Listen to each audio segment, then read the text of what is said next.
ইসরায়েলে রীতিমতো তাণ্ডব চালাচ্ছে ইরানের ক্লাস্টার বোমা মিসাইলের আঘাতে যেন গাজায় পরিণত হয়েছে তেল আবিব আরাদের বিভিন্ন এলাকা। বাংকারে লুকাচ্ছে মানুষ। ইরানের উদ্দেশ্যে পুতিনের নতুন বার্তা, তেহরানের বিশ্বস্ত বন্ধু হয়ে সবসময় পাশে থাকবে ক্রেমলিন। মর্যাদার সঙ্গে যুদ্ধ মোকাবেলা করতে জানালেন শুভেচ্ছা। ইরান যুদ্ধ শেষ করতে নতুন পদক্ষেপ নিল তুরস্ক।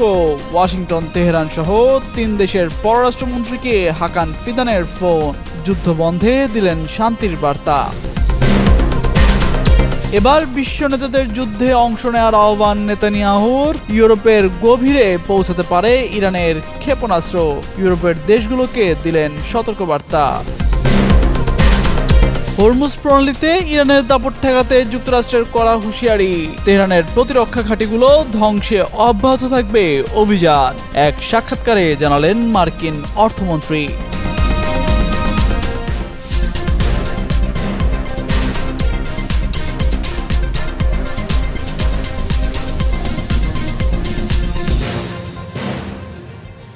ইরানের একের পর এক অত্যাধুনিক ক্ষেপণাস্ত্রের কাছে যেন ধরাশয়ী হয়ে পড়েছে ইসরায়েল। উন্নত প্রযুক্তির প্রতিরক্ষা ব্যবস্থা সক্রিয় করলেও কোনোভাবে এসব মিসাইল ঠেকাতে পারছে না তেল আবিব। রীতিমতো হিমশিম খাচ্ছে আইডিএফ।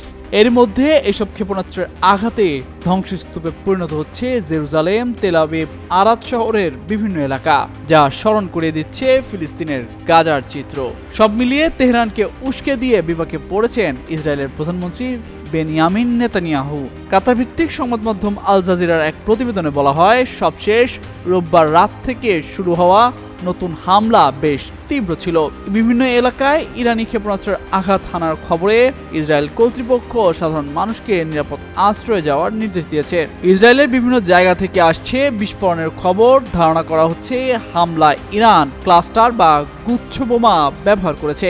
এগুলো থেকে ছোট ছোট বহু বোমা ছড়িয়ে পড়ে। ইসরায়েলের অন্তত 8টি স্থানে এই ক্ষেপণাস্ত্রের ধ্বংসাবশেষ বা বিস্ফোরক পড়ে ক্ষয়ক্ষতির খবর পাওয়া গেছে। সামাজিক যোগাযোগ মাধ্যমে এসব ক্ষয়ক্ষতির ভিডিও ছড়িয়ে পড়েছে। বাসিন্দারা আতঙ্কে এলাকা ছাড়ছেন, অনেকে পাশের বাংকারে আশ্রয় নিয়েছেন, কিন্তু তাতেও নিরাপদ বোধ করছেন না তারা। এদিকে হরমুজ প্রণালীতে ইরানের প্রতিরক্ষা ঘাঁটিগুলো পুরোপুরি ধ্বংস করে দেওয়ার চেষ্টা চলছে। মার্কিন অর্থমন্ত্রী স্কট বেসেন্ট এ তথ্য জানিয়ে বলেন, সেসব ধ্বংস না হওয়া পর্যন্ত যুক্তরাষ্ট্রের সামরিক অভিযান অব্যাহত থাকবে। অভিযানে যুক্তরাষ্ট্রের ব্যাপক সফলতার দাবিও করেন তিনি। এছাড়া যুদ্ধের বিষয়ে সংবাদ মাধ্যমের খবর প্রকাশের ধরনের সমালোচনা করেন বেসেন্ট। তার মতে, মার্কিন কর্মকর্তারা আসলে কি করছেন সে বিষয়ে মার্কিনীদের কাছে সঠিক চিত্র তুলে ধরা হচ্ছে না। যুদ্ধ শুরু হওয়ার পর থেকেই রাশিয়া নিজেকে ইরানের ঘনিষ্ঠ মিত্র হিসেবে তুলে ধরেছে। কূটনৈতিকভাবে তেহরানের পক্ষে অবস্থান নেওয়া, পশ্চিমা সমালোচনার বিরোধিতা এবং বিভিন্ন আন্তর্জাতিক মঞ্চে সমর্থন জানানো, এইসবের মধ্য দিয়ে মস্কো তার ভূমিকা দেখিয়েছে। তবে সরাসরি সামরিক বা বড় ধরনের বাস্তব সহায়তা না থাকায় এই সমর্থনের কার্যকারিতা নিয়ে প্রশ্ন রয়ে গেছে। এদিকে যুদ্ধের মধ্যেই ইরানে এসেছে ঈদ ও পারস্য নববর্ষ নওরোজ। সাধারণত উৎসবমুখর এই সময় এবার কাটছে উদ্বেগ, নিরাপত্তা ঝুঁকি এবং অর্থনৈতিক চাপের মধ্যে। অনেক মানুষ স্বাভাবিক আনন্দ থেকে বঞ্চিত হয়ে অনিশ্চয়তার মধ্যে দিন পার করছেন। এই পরিস্থিতিতে রাশিয়ার প্রেসিডেন্ট ভ্লাদিমির পুতিন ইরানের সর্বোচ্চ নেতা আয়াতুল্লাহ মোস্তফা খামেনি ও প্রেসিডেন্ট মাসুদ পেজেশকিয়ানকে শুভেচ্ছা জানিয়ে বলেন, কঠিন এই সময়ে মস্কো তেহরানের বিশ্বস্ত বন্ধু ও নির্ভরযোগ্য অংশীদার হয়ে থাকবে। তিনি ইরানি জনগণের ধৈর্যের প্রশংসাও করেন। তবে রাশিয়ার সমর্থনের গভীরতা নিয়ে তেহরানে প্রশ্ন উঠেছে। কিছু ইরানি সূত্র জানিয়েছে, 1979 সালের বিপ্লবের পর ইরানের সবচেয়ে বড় এই সংকটে মস্কোর কাছ থেকে তেমন কোনো বাস্তব সাহায্য পায়নি তেহরান। এদিকে রাশিয়া বলছে, যুক্তরাষ্ট্র ও ইসরায়েলের হামলা মধ্যপ্রাচ্যকে অন্ধকারে ঢেলে দিয়েছে এবং বড় ধরনের বৈশ্বিক জ্বালানি সংকট তৈরি করেছে। রুশ পক্ষ ইরানের সর্বোচ্চ নেতা আয়াতুল্লাহ আলী খামেনি হত্যার ঘটনাকে নিষ্ঠুর বলে বর্ণনা করছে। পলিটিকো জানিয়েছে, মস্কো ওয়াশিংটনকে একটি প্রস্তাব দিয়েছিল। সেই প্রস্তাব ছিল, রাশিয়া যদি ইরানকে গোয়েন্দা তথ্য দেওয়া বন্ধ করে, তাহলে যুক্তরাষ্ট্র ইউক্রেনকে রাশিয়া সংক্রান্ত গোয়েন্দা তথ্য দেওয়া বন্ধ করবে। কিন্তু যুক্তরাষ্ট্র এই প্রস্তাব প্রত্যাখ্যান করেছে। ক্রেমলিন অবশ্য এই প্রতিবেদনকে ভুয়া বলে উড়িয়ে দিয়েছে। ইরানে হামলার ফলে তেলের দাম বেড়ে যাওয়ায় রাশিয়া অর্থনৈতিকভাবে লাভবান হচ্ছে বলে মনে করা হচ্ছে। তবে রাশিয়া ও ইরানের মধ্যে যে কৌশলগত অংশীদারিত্ব চুক্তি প্রকাশিত হয়েছে তাতে পারস্পরিক প্রতিরক্ষার কোনো ধারা নেই। রাশিয়া বরাবরই বলেছে তারা চায় না ইরান পারমাণবিক বোমা তৈরি করুক। মস্কো মনে করে এটি হলে মধ্যপ্রাচ্যে পারমাণবিক অস্ত্র প্রতিযোগিতা শুরু হয়ে যাবে। ফাতেমা ফাতেহজান, যুগান্তর নিউজ। ইসরায়েলের আরাদে ইরানের ভয়াবহ হামলায় ১৮০ জনের মতো আহতের ঘটনার পর মুখ খুলেছেন ইসরায়েলের প্রধানমন্ত্রী বেনিয়ামিন নেতানিয়াহু। এই ঘটনার প্রেক্ষিতে নেতানিয়াহু বিশ্ব নেতাদের ইরানের বিরুদ্ধে মার্কিন ইসরায়েলি অভিযানে যোগ দেওয়ার আহ্বান জানিয়েছেন। রোববার নেতানিয়াহু এবং অন্যান্য ইসরায়েলি উচ্চপদস্থ কর্মকর্তারা দক্ষিণাঞ্চলীয় শহর আরাদে ক্ষেপণাস্ত্র হামলার ঘটনাস্থল পরিদর্শন করেন। এ সময় নেতানিয়াহু সতর্ক করে বলেন, ইরান যে কোনো সময় ইউরোপের গভীরে পৌঁছাতে পারে। আরাদ ক্ষেপণাস্ত্র ঘাঁটিতে ইরানের হামলায় ব্যবস্থা নিতে বিশ্ব নেতাদের প্রতি আহ্বান জানান তিনি। ইরানি হামলার জবাবে ইসরায়েলের প্রতিক্রিয়া কি হবে এমন প্রশ্নের জবাবে নেতানিয়াহু বলেন, ইসরায়েল প্রচণ্ড শক্তি দিয়ে জবাব দিচ্ছে, কিন্তু বেসামরিক নাগরিকরা লক্ষ্যবস্তু হিসেবে বিবেচিত হচ্ছে না। তিনি আরও বলেন, গত ৪৮ ঘণ্টায় ইরান প্রমাণ করেছে যে তারা সমগ্র বিশ্বকে বিপন্ন করছে।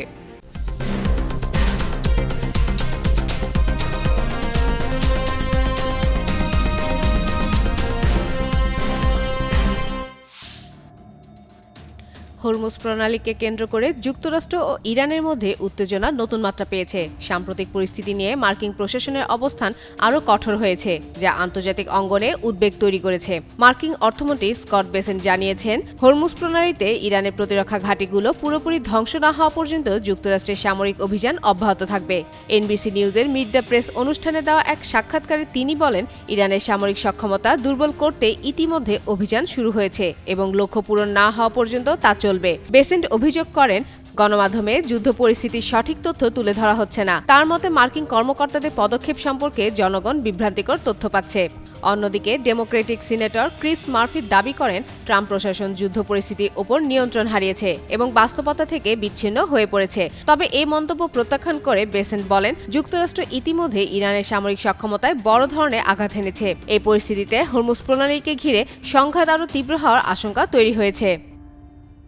ইরানের পাল্টা পদক্ষেপে এবার লক্ষ্যবস্তু হয়েছে ইসরায়েলের পরমাণু সংশ্লিষ্ট স্থাপনা। দেশটির রাষ্ট্রীয় টেলিভিশন জানিয়েছে, দক্ষিণ ইসরায়েলের দিমোনা শহরে ক্ষেপণাস্ত্র হামলা চালানো হয়েছে, যেখানে অবস্থিত Simon Pérez Negev nuclear research centre.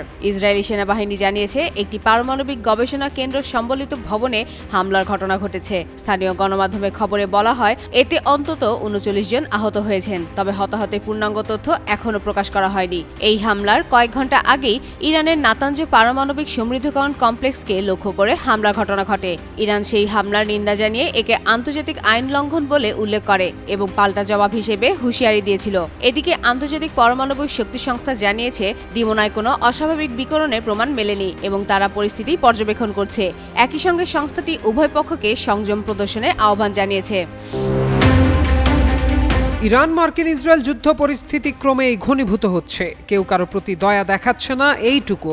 হামলার জবাবে চলছে পাল্টা হামলা, বাড়ছে ক্ষয়ক্ষতি, এমনকি প্রাণহানির সংখ্যা। এবার ইরানের ক্ষেপণাস্ত্র হামলায় ব্যাপক ক্ষয়ক্ষতির মুখে পড়েছে ইসরায়েলের দক্ষিণাঞ্চল। এই হামলায় অন্তত ৮৮ জন আহতকে হাসপাতালে নেওয়া হয়েছে, যাদের মধ্যে ১০ জনের অবস্থা গুরুতর।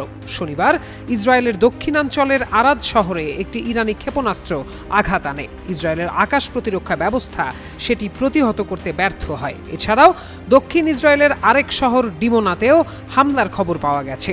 শহরটি একটি গুরুত্বপূর্ণ পারমাণবিক স্থাপনার কাছাকাছি হওয়ায় পরিস্থিতি নিয়ে উদ্বেগ বেড়েছে। ইসরায়েলের প্রধানমন্ত্রী বেনিয়ামিন নেতানিয়াহু এই ঘটনাকে খুব কঠিন এক সন্ধ্যা হিসেবে বর্ণনা করেছেন। তিনি জানান, হামলার পর তিনি আরাদ শহরের মেয়রের সঙ্গে কথা বলেছেন এবং পরিস্থিতি নিবিড়ভাবে পর্যবেক্ষণ করছেন। শনিবার সামাজিক যোগাযোগ মাধ্যম এক্সে নেতানিয়াহু এ বার্তা দেন। তিনি জানান, জরুরি ও উদ্ধারকারী বাহিনীকে আরও শক্তিশালী করছেন তিনি। এছাড়াও দেশজুড়ে নাগরিকদের হোম ফ্রন্ট কমান্ডের নিরাপত্তা নির্দেশনা মেনে চলার আহ্বান জানান। আরও বলেন, সব ফ্রন্টে শত্রুদের বিরুদ্ধে অভিযান চালিয়ে যেতে ইসরায়েল দৃঢ় প্রতিজ্ঞ। প্রতিদিনই নতুন মোড় নিচ্ছে ইরান ইসরায়েল যুক্তরাষ্ট্রের সংঘাত। সামরিক শক্তি প্রদর্শনের প্রতিযোগিতায় অংশ নিয়েছে এই তিন দেশ। এরই ধারাবাহিকতায় সম্প্রতি ভারত মহাসাগরে ডিয়েগো গার্সিয়ায় অবস্থিত মার্কিন ঘাঁটি লক্ষ্য করে ক্ষেপণাস্ত্র হামলা চালিয়েছে ইরান। নিজেদের উপকূলীয় এলাকা থেকে ৩,০০০ কিলোমিটারেরও বেশি দূরে অবস্থিত এই ঘাঁটি লক্ষ্য করে ইরানের ক্ষেপণাস্ত্র হামলা যুক্তরাষ্ট্রের জন্য যুদ্ধের হিসাব নিকাশ পাল্টে দিয়েছে। এমন ঘটনার পর তেহরানের সামরিক সক্ষমতা এবং তাদের দূরপাল্লার ক্ষেপণাস্ত্রের আওতা নিয়ে নতুন করে প্রশ্ন উঠেছে। মার্কিন কর্মকর্তারা জানিয়েছেন, স্থানীয় সময় শুক্রবার ভারত মহাসাগরের ডিয়েগো গার্সিয়ার মার্কিন ব্রিটিশ সামরিক ঘাঁটিতে দুটি মাঝারি পাল্লার ব্যালিস্টিক ক্ষেপণাস্ত্র নিক্ষেপ করে ইরান। যদিও ক্ষেপণাস্ত্র দুটি মার্কিন ঘাঁটিতে আঘাত হানতে পারেনি। হামলাটি সফল না হলেও এটি ইঙ্গিত দেয় যে নিজেদের উপর আরোপ করা ২,০০০ কিলোমিটার পাল্লার সীমাবদ্ধতা আর মেনে চলছে না তেহরান। এর ফলে আগের ধারণার চেয়েও দূরবর্তী মার্কিন ও ইউরোপীয় লক্ষ্যবস্তুর উপর আঘাত হানতে পারে ইরান, যা পশ্চিমাদের জন্য যথেষ্ট উদ্বেগের কারণ। মার্কিন কর্মকর্তারা জানান, এই হামলা থেকে বোঝা যায় যে আমেরিকার যে ঘাঁটিগুলো ইরানের নাগালের বাইরে বলে মনে করা হতো, সেগুলো আসলে এখন আওতার মধ্যে চলে এসেছে। এই ঘটনাটি রোমানিয়া সহ যেসব ইউরোপীয় দেশ মার্কিন বাহিনীকে তাদের ঘাঁটি ব্যবহারের অনুমতি দিয়েছে, তাদেরও নতুন করে ভাবাতে পারে। এদিকে মার্কিন প্রেসিডেন্ট ডোনাল্ড ট্রাম্প বারবার দাবি করছেন, ইরান এমন ক্ষেপণাস্ত্র তৈরি করছে যা খুব শিগগিরই আমেরিকার মূল ভূখণ্ডে পৌঁছাতে পারে। ২০২৫ সালের ডিফেন্স ইন্টেলিজেন্স এজেন্সির একটি মূল্যায়ন অনুযায়ী তেহরান চাইলে ২০৩৫ সালের মধ্যে সামরিকভাবে কার্যকর আন্তঃমহাদেশীয় ব্যালিস্টিক ক্ষেপণাস্ত্র তৈরি করতে সক্ষম হতে পারে। তবে দূরবর্তী লক্ষ্যবস্তুতে নির্ভুলভাবে আঘাত হানার জন্য প্রয়োজনীয় গোয়েন্দা তথ্য ইরানের আছে কিনা তা নিয়ে প্রশ্ন রয়েছে।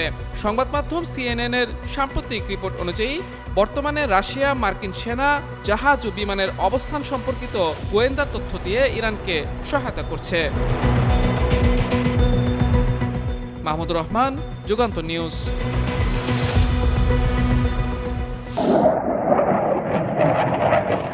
ইরানে আগ্রাসন চালাতে গিয়ে একের পর এক অত্যাধুনিক যুদ্ধ বিমান হারাচ্ছে ইসরায়েল ও তাদের সহযোগী যুক্তরাষ্ট্র। এবার ইসরায়েলের আরও একটি F-16 ফাইটার জেট ধ্বংসের দাবি করেছে Islamic revolution guard corps IRGC। ইরানের এই আধা সামরিক বাহিনী জানায়, মধ্য ইরানের আকাশে সফলভাবে তৃতীয় একটি ইসরায়েলি যুদ্ধ বিমান F-16 প্রতিহত করা হয়েছে। শনিবার এক বিবৃতিতে IRGCর জনসংযোগ বিভাগ জানায়, স্থানীয় সময় রাত ৩টা ৪৫ আক্রমণকারী যুদ্ধ বিমানটিকে লক্ষ্যবস্তুতে পরিণত করা হয়। আধুনিক বিমান প্রতিরক্ষা ব্যবস্থা এটিকে ইন্টারসেপ্ট করে বলেও উল্লেখ করা হয় বিবৃতিতে। আরও জানানো হয়, ড্রোন, ক্রুজ মিসাইল এবং উন্নত যুদ্ধ বিমান সহ ২০০টিরও বেশি বৈরী আকাশযানকে লক্ষ্যবস্তু ও ধ্বংস করা হয়েছে, যা ইরানের আকাশ সীমায় হুমকি পর্যবেক্ষণ ও মোকাবিলায় IRGCর বর্ধিত সক্ষমতাকেই প্রদর্শন করে। ইসরায়েলি F-16 প্রতিহত করার বিষয়টি ইরানের ক্রমবর্ধমান সামরিক শক্তি এবং বিদেশি অনুপ্রবেশের বিরুদ্ধে নিজেদের আকাশসীমা রক্ষার প্রস্তুতির প্রতিফলন হিসেবে দেখছে বিশ্লেষকরা। এদিকে ইসরায়েলি সামরিক বাহিনী স্বীকার করেছে, তাদের একটি যুদ্ধ বিমান ইরানি প্রতিরক্ষা ব্যবস্থা থেকে ছোড়া সারফেস টু এয়ার মিসাইলের লক্ষ্যবস্তুতে পরিণত হয়।